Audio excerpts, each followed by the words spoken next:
and welcome to the second part of Dwarf Fortress Let's Play V. Happy Lurker. We just embarked and we are now starting our new little fortress. You have just arrived after a journey from the mountain homes into the forbidding wilderness beyond yada yada yada, yada yada yada, strike the earth. Okay, let's get started. Enter, and we're doing our initial save.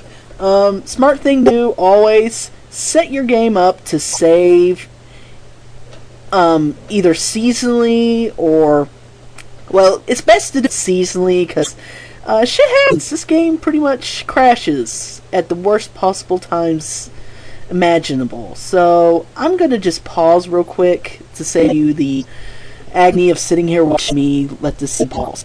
And we're back and then I'm paused. Okay. This is our embark point. We got, let's see where everyone is. We're embarking on pause. I've got it set up to do that. And let's see, we've got one of our chickens, our carpenter, our expedition leader. Yeah, his name will be changing shortly. Apparently our expedition leader and one of our miners is just hanging out right here. We've got our farmer. We've got our crafts dwarf, our critters are all just hanging around. Here's our stray male cat, or tomcat. Here's one of our dogs. Here's another one of our dogs. Dog, mare, woodcutter, or woodcutter / axeman. It was set up in that in that embark profile that he got to be an axe, so I decided to keep that because that might be useful later on. I might make him our militia captain. And this is another cat in our wagon. So let's take a quick look around. I'm going to just escape out of this, tab again, and this just helps me see the screen because the only thing I really like having is pretty much this up and this screen up. I don't like how Z level showing flat thing. This is the very, very topmost level. This shows you where all the water is. We've got some open water, which is good because this can help. We can drain out farms.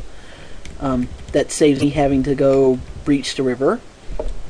Let's do a couple of Z levels down because I've got a plan. Unlike I usually do, I have a plan for this fortress. I want to first find a nice location to make my front entrance. And this looks nice. This nice flat area. I could probably do better. Yeah, I'm going to have to make sure that giant area here. Yeah, I'm going to fix this so I get invasions going this way. Or maybe I could do it on the other side. Other side of the river. Yeah, other side of the brook. I'm probably going to put my entrance. So, I'm going to basically, part of the plan is I'm going to deepen this brook into a river.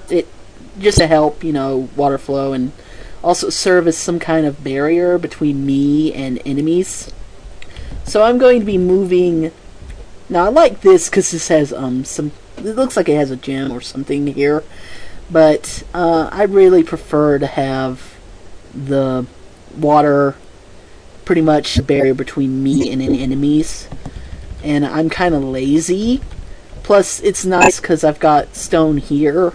It's like right here is where the mountain is. This is where the brook is. It's a brook, not a river, because if it was a river or stream even, it'd show numbers instead of the white and blue little tiles you got here.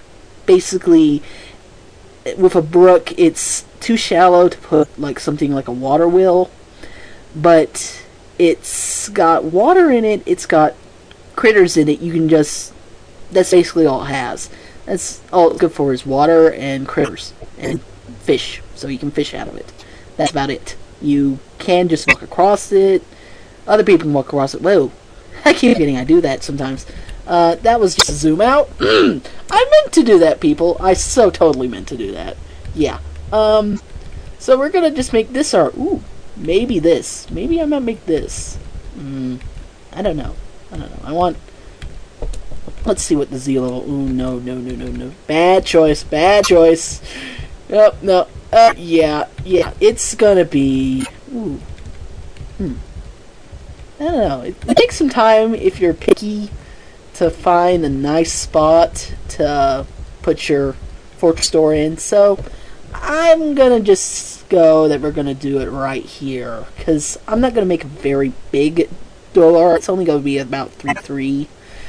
That's big enough currently to allow traders in and make it so that I've not got a lot of pathing through the fortress. If wagons ever get implemented again, you have to make your fortress openings and your paths 5x5 to allow for a wagon to come in. But this seems okay. I am cool with this. So, how do we mine out a thing? Well, we're gonna go to mine, which is basically, let me escape out of that. You go to D for designations, then D for mine. Since we're underground, it automatically sends you to mine. And we're going to select here with enter. And one moment while I just set up the door, okay? Basically, you just hit enter to pick a spot, and then enter again, and it designates this area to be mined out. But I'm going to just break out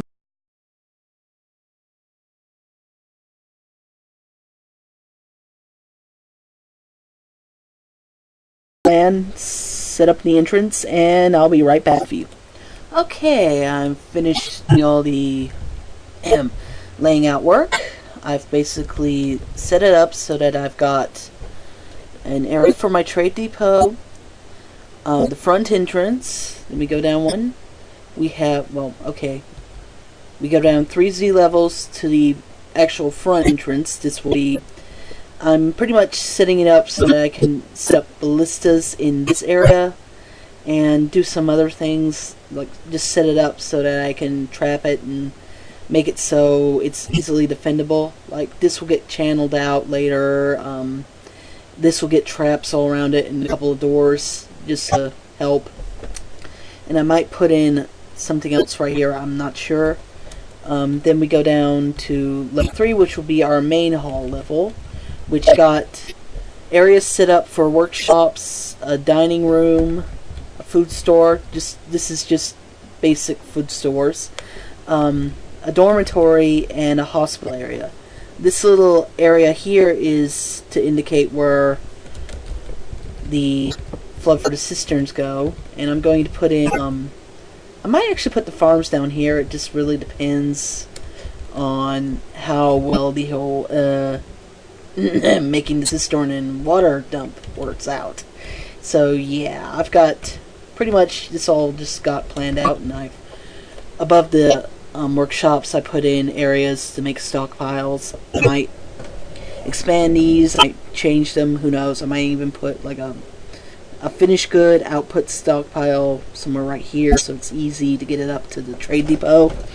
And let's see what happens when I turn the dwarves on and set them loose. So we will unpause and let them go. Now, I still haven't changed their names yet, but that's probably going to happen in the near future. And it will fit with my theme naming for the fort. Right now, I just want to get it started so you can see them working. And as you can see, they are really ripping through the rock. We have our 2 miners, and they're pretty much... Ooh, we struck pitch blend! I like pitch blend. This is going to work out well. Again, the theme. The theme will be a very interesting one. It's going to be a funny one, too, once I get it. Everything's set up and ready to get it all implemented. But look at them go. Look at them. They found me microline. They found me casterite, which is, I think, if I can recall correctly, it's got copper in it. We've got hourglass. Ooh. Oh, yay. I've got materials on the first couple of levels. This is nice. This is really nice. And, oh, it's going to be having pretty blue walls. So I can start out with getting some pretty blue furniture and stuff. This is good. This makes me happy. This makes me happy. So very happy.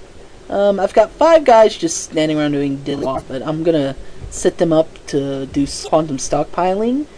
And oh, the quantum stockpiling will be fun.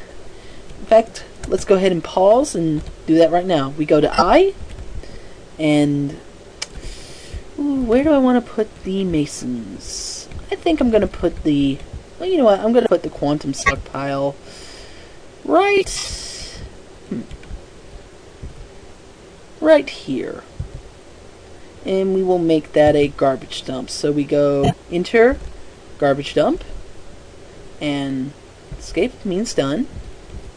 And we're going to go to D, then B, and D again. And that will designate dump items, which will just tell our dwarves to go dump all the stone we have laying around. So yeah, that gives them something to do while I busily let my miners mine. Interrupted by, great, they're scared of the frickin' hoary marmots, you jerkasses. Okay. We'll take care of the hoary marmots later. So much. But right now, we're gonna let our boys just, stockpile. And where is that one idle dude? Huh? Maybe not. Okay. I was mistaken. There is no idlers. They're all busily working, and mining out, and getting bored, and doing stuff. Look at them just whiz around like crazy little dwarves they are.